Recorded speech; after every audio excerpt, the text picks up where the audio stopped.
മീൻപിടുത്തക്കാരുടെ ഉപജീവനമാർഗം ഇല്ലാതെയാക്കുന്നു എന്നല്ലേ ഈ പ്രധാന പരാതി. ട്രോളിംഗ് അത് ട്രോളിങ്ങും ഇതും തമ്മിലുള്ള വ്യത്യാസം രണ്ടാണ്. ഞാൻ പറയുന്നത് ആദ്യത്തെ ചൂഷണം എന്ന് പറയുന്നത് എല്ലാവരെയും ഉൾപ്പെടുന്ന ഒരു സംഗതിയാണ്. ഇത് പുതിയ ഒരു യന്ത്രവൽകൃത മേഖല വരുമ്പോൾ പരമ്പരാഗത മത്സ്യബന്ധന മേഖലയ്ക്ക് തന്നെ പ്രശ്നമായിട്ട് മാറി. അതായിരുന്നു ആദ്യത്തെ സംഘാടനത്തിൻ്റെ തുടക്കം. അപ്പം ട്രോളിംഗ് ബോട്ടുകൾ എന്ന് പറയുന്നത് തന്നെ ഒരു നശീകരണ മത്സ്യബന്ധനമാണ്.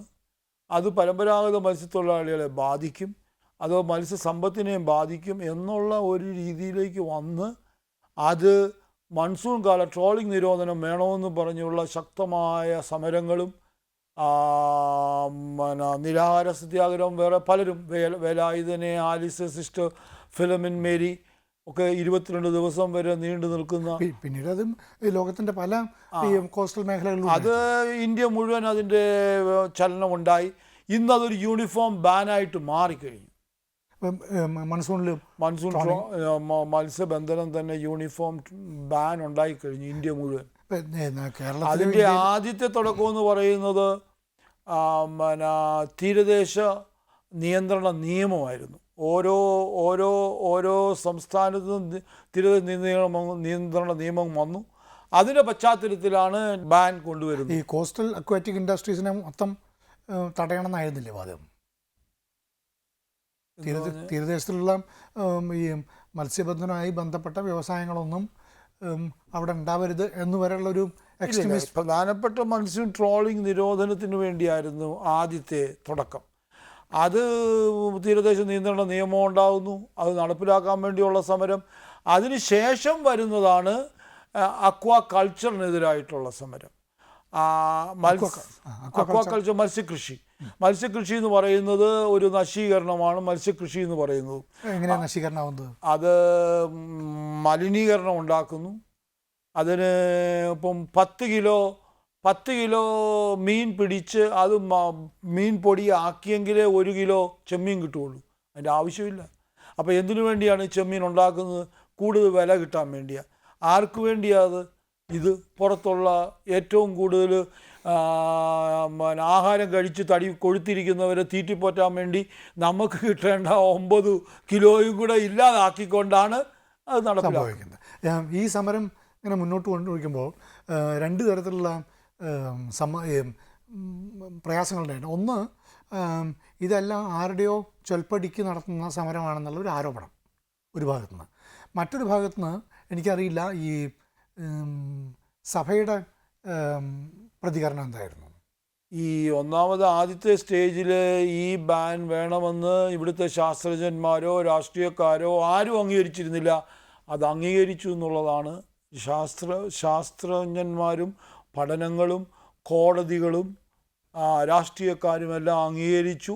അതിന്ന് 78 തുടങ്ങിയ സമരം ഇന്ന് അത് ഇന്ത്യ മുഴുവൻ അംഗീകരിച്ചു എന്നുള്ളതാണ് നമ്പർ 1. അതിനുശേഷമാണ്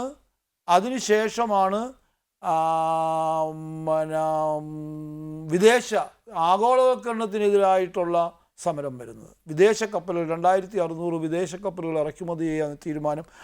അതിനെതിരായിട്ടുള്ള വലിയ സമരമാണ് ദേശീയ തലത്തിൽ വലിയൊരു പ്രസ്ഥാനമാക്കി മാറ്റിയത്. അപ്പോൾ അതിനുവേണ്ടി നിരാഹാരങ്ങൾ പല പ്രാവശ്യം കിടക്കേണ്ടി വന്നു. പോർബന്തറിൽ, ബോംബെയിൽ. അങ്ങനെ മുരാരി കമ്മിറ്റി എന്ന് പറയുന്ന 21 റെക്കമെൻഡേഷൻ ഉണ്ടായി. ഏതാണ്ട് 17 MP കോസ്റ്റൽ ഏരിയ എന്നതിലെ അംഗങ്ങളായിരുന്നു. അങ്ങനെ ഏറ്റവും വലിയൊരു ആദ്യത്തെ വിജയമായിരുന്നു ലോകത്തിൽ ആഗോളവൽക്കരണത്തിനെതിരായിട്ട് പരമ്പരാഗത മത്സ്യത്തൊഴിലാളികളെ. അതിൻ്റെ പശ്ചാത്തലത്തിലാണ് ലോക സംഘടനയ്ക്ക് രൂപം കൊള്ളുന്നത്. അപ്പം ഇതാണ് അതിൻ്റെ ഏറ്റവും പക്ഷേ മുമ്പേ ചോദിച്ച ചോദ്യം എന്ന് പറയുമ്പോൾ ഇതിനകത്ത് പ്രതിഷേധങ്ങൾ എല്ലാ സ്ഥലങ്ങളിൽ നിന്നും വരുന്നുണ്ട്. ഇതാർക്കും പിടികിട്ട് രുചിക്കുന്ന സംഗതിയായിരുന്നില്ല. ഒന്നാമത് സംഘടനകൾ ഇതുപോലെ സഭയിലെ വൈദികരും കന്യാസ്ത്രീകളുമൊക്കെ സമരത്തിന് പോകുന്നത് സഭയ്ക്ക് തന്നെ തലവേദനയായി. സഭ പലപ്പോഴും രാഷ്ട്രീയ അധികാര ചേരികളിലൂടെ നിൽക്കുന്നത്. അപ്പം അവർക്ക് തലവേദന. ഞാൻ മുന്നോട്ട് പോകും. ഈ ഫാദർ ഈ ലോഹ ഇടാറില്ലേ? ഇപ്പം ലോഹ ഇടേണ്ട ആവശ്യമൊന്നുമില്ല. ലോഹ എന്ന് പറയുന്നത് എന്നതാണ്? ലോഹ എന്ന് പറയുന്നത് ക്രിസ്തു, അന്നത്തെ ഒരു അൽമേനിയായിരുന്നു ക്രിസ്തു. അദ്ദേഹം ധരിച്ചിരുന്ന ഗൾഫ് രാജ്യങ്ങളിലെ വസ്ത്രമാണ് ലോഹ. അൽമേനികൾ ധരിക്കുന്നത് ലോഹ നമ്മുടേതാക്കി മാറ്റി. നമ്മൾ നേരത്തെ പറഞ്ഞ സഭയുടെ പ്രതികരണത്തിലേക്കാണ്.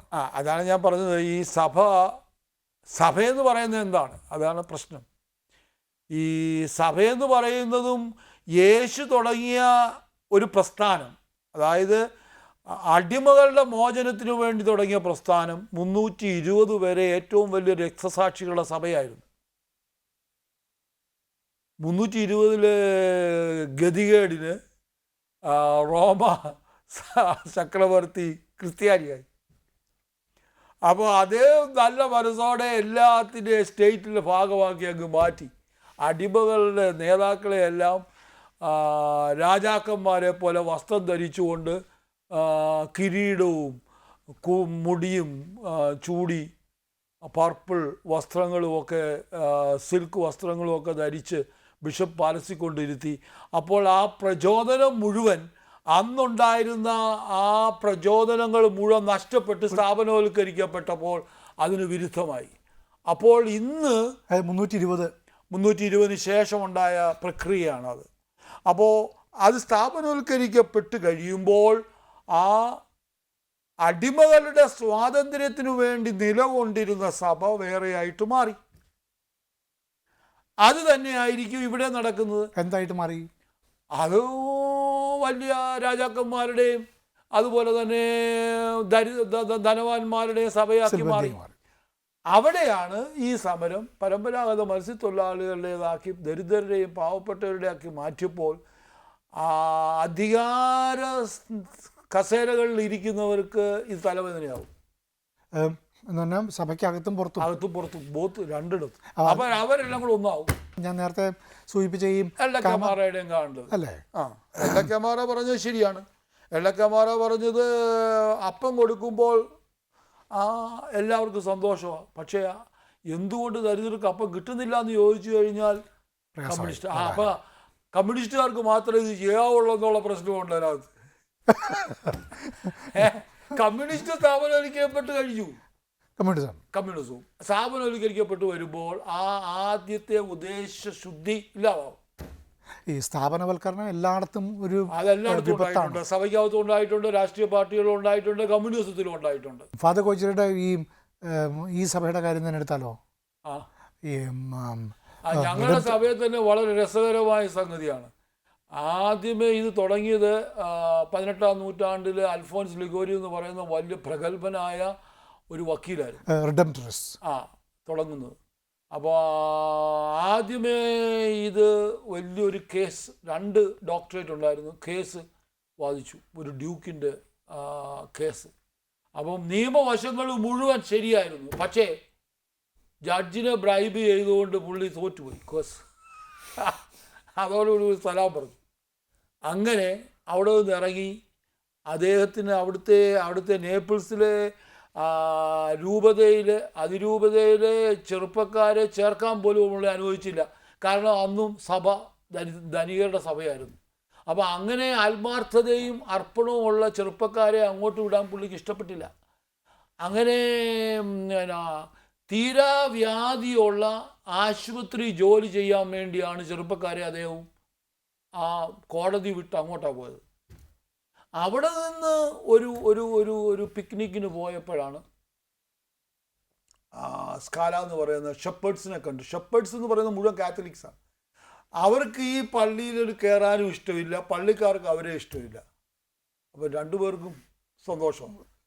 അപ്പം അങ്ങനെയുള്ളവരുടെ ഒരു സഹായിക്കാൻ വേണ്ടി തുടങ്ങിയ സഭയാണ് റിഡംപ്റ്ററിസ്റ്റ്. അവസാനം അത് സ്ഥാപനവൽക്കരിക്കപ്പെട്ട് കഴിഞ്ഞു. ആ ഉദ്ദേശശുദ്ധി ഇല്ലാതായി. അദ്ദേഹത്തെ തന്നെ ആ സഭയിൽ നിന്ന് വെളിയിലുമാക്കി.